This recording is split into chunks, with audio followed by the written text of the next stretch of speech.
E aí, povo de Deus, sejam bem-vindos ao canal, a paz do Senhor Jesus. No vídeo de hoje nós iremos aí dar continuidade, início no livro de Ester, capítulo 1 e 2. O banquete do rei Assuero, é o Xerxes. Esta história ocorreu na época de Assuero, isto é, Xerxes, em grego, que reinou sobre 127 províncias, desde a Índia até Cush, a Etiópia. Naqueles dias, o rei Xerxes governava a partir de seu trono real na cidade de Suzã, e no terceiro ano do seu reinado ofereceu um banquete a todos os seus homens ilustres e oficiais. Estavam presentes os mais destacados líderes militares da Pérsia, os príncipes e os nobres das províncias. Durante 180 dias, ele apresentou aos seus convidados as riquezas do seu glorioso reino e o esplendor da sua majestade. Passados aqueles dias festivos, o rei deu um outro banquete no pátio do jardim do Palácio Real durante 7 dias a todo o povo que estava na cidade de Suzã. E desta vez a festa foi destinada tanto aos ricos quanto aos pobres. O jardim possuía grandes cortinas em tecido branco, verde, azul, celeste, atadas a finas argolas de prata e a colunas de mármore puro com cordões de linho da melhor qualidade e em tecido púrpura. Também havia assentos de ouro e de prata sobre um piso ornamentado com um mosaico de porfiro, isto é, madrépérolas, salpicadas de pedras preciosas incrustadas.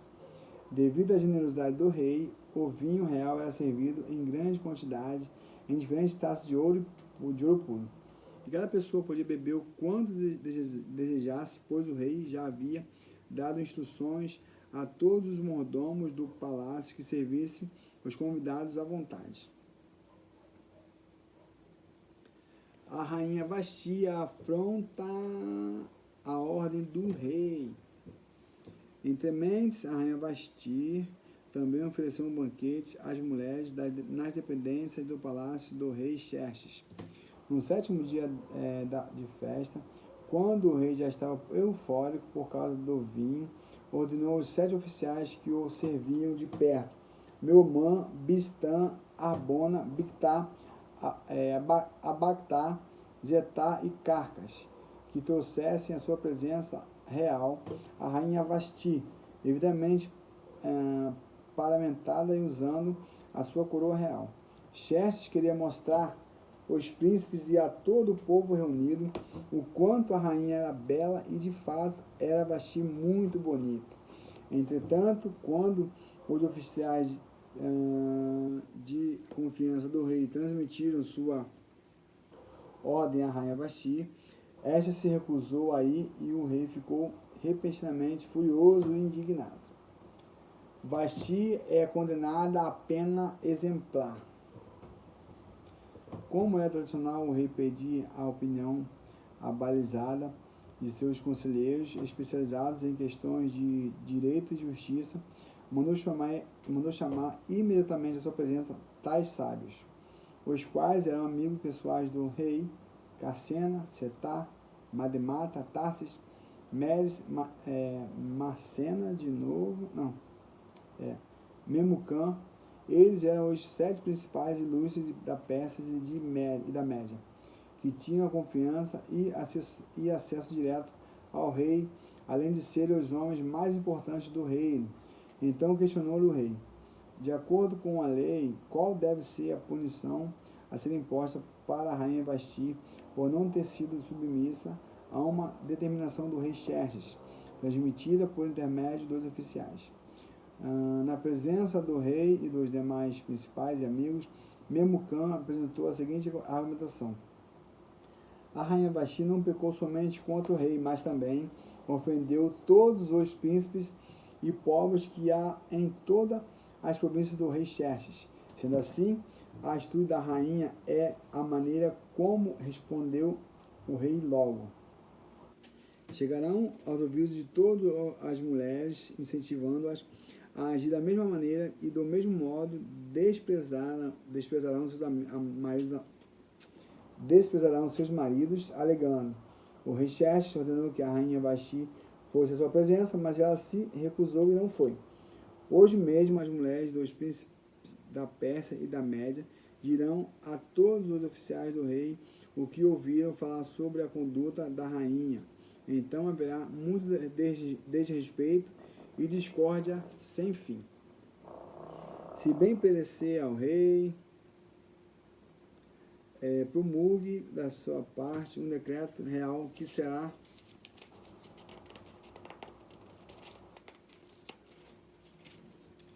inscrito nas leis da Pérsia e da Média, e não poderá ser revogado, que Vasti nunca mais tenha acesso à presença do rei Xerxes. Além disso, que o rei outorgue a posição da rainha a outra mulher cujo modo de ser seria melhor do que o dela. E assim que o decreto que o rei promulgar for publicado em todo o seu grande império, todas as mulheres darão ainda mais honra aos seus maridos, do mais rico ao mais pobre. Este parecer agradou sobremaneira ao rei e aos seus príncipes, e o rei rapidamente colocou em prática o conselho de Memucã. E nesse sentido enviou cartas a todas as partes do reino, a cada província e a cada povo, de acordo com sua própria língua e maneira de escrever, anunciando como cada homem deveria proceder em sua casa. Esther é proclamada rainha, capítulo 2, livro de Esther. Algum tempo mais tarde, quando a indignação do rei assírio Xerxes havia passado, ele se lembrou de Vasti e de tudo o que havia ocorrido, inclusive do que ele próprio havia decretado a respeito dela e da sua punição. Então os conselheiros do rei sugeriram que se proclamassem em todo o reino belas jovens virgens para o rei, e que o rei nomeasse oficiais em todas as províncias do reino com a missão de trazerem todas essas lindas mulheres ao harém da cidade de Suzã. Ali permaneceriam sob a tutela de Hegai, oficial responsável pelo harém, a casa das mulheres, onde deveriam receber um tratamento completo de beleza. A moça que mais agradasse aos olhos do rei seria conduzida à sua posição de rainha e ocuparia o lugar que for de Vasti. Essa proposta muito agradou ao rei, e ele determinou que se colocasse essa ideia em execução. Entre mentes, nessa época, certo judeu da tribo de Benjamim, chamado Mordecai, filho de Jair, neto de Simei e bisneto de Quis, vivia na cidade de Suzã. Ele havia sido levado de Jerusalém para o exílio por Nabucodonosor, rei da Babilônia, entre todos que foram presos e conduzidos ao cativeiro, juntamente com Joaquim, rei de Judá.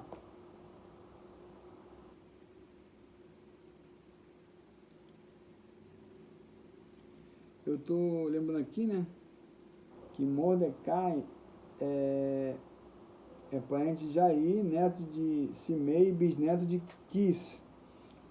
Quis, né, nós sabemos que foi o pai de Saul, que eram justamente da tribo de Benjamim. Então pode ser que seja parente de Quis, né, que esse Quis seja o mesmo pai de Saul. Mardoqueu era pai de criação de sua prima Hadassa, também conhecida como Esther, em persa, pois ela não tinha pai nem mãe. Esther era uma moça muito bonita e atraente, e Mardoqueu a havia trazido para sua casa depois da morte de seus pais, e a tratava com todo carinho como filha.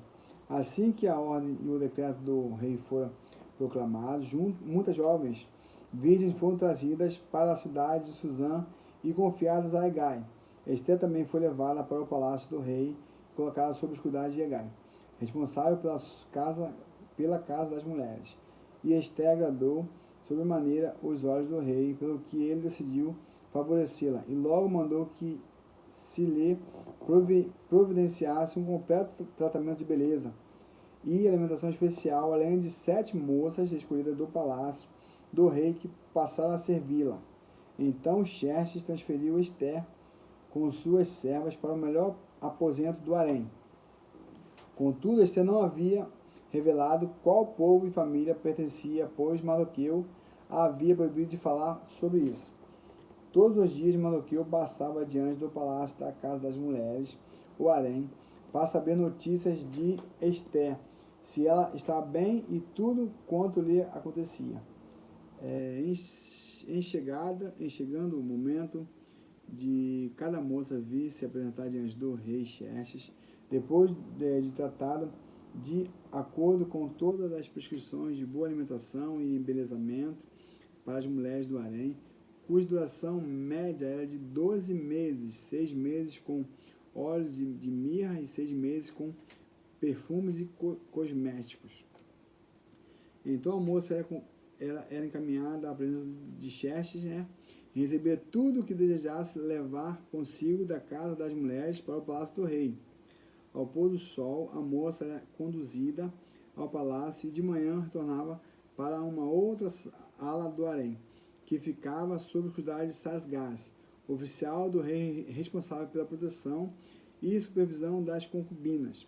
E a moça não voltava mais ao rei, a não ser que ele se agradasse dela e mandasse chamá-la pelo nome.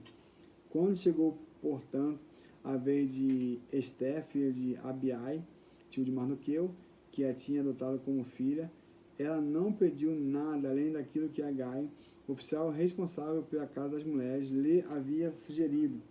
Esther causava boa impressão logo à primeira vista a todos a quem era apresentada. Então ela foi encaminhada à presença do rei Xerxes, à residência real, no 10º mês, o mês Tebé, entre o dezembro e janeiro, no 7º ano do seu governo. E o rei se apaixonou por Esther e a amou mais do que a todas as mulheres do seu harém. E ela conquistou sua aprovação e seu favor mais do que todas as virgens. Por isso, ele decidiu colocar sobre a cabeça de Esther a coroa real da Pérsia e a constituiu rainha em lugar de Vasti. Em seguida, o rei ofereceu um grande banquete a todos os seus príncipes e aos que serviam em homenagem a Esther. Determinou que este fosse um dia de celebração livre de qualquer livre de qualquer trabalho, e promulgou um indulto geral em todas as províncias e presenteou a muita gente com uma expressão de sua felicidade e generosidade real. Mardoqueu delata conspiração. Quando as virgens foram reunidas pela segunda vez, Mardoqueu estava sentado junto à porta do palácio real. Esther havia mantido segredo sobre sua origem, sua família e sua nação, em obediência ao pedido de Mardoqueu, pois continuava submissa às ordens dele, da mesma maneira como agia quando ainda estava sob sua tutela. Certo dia,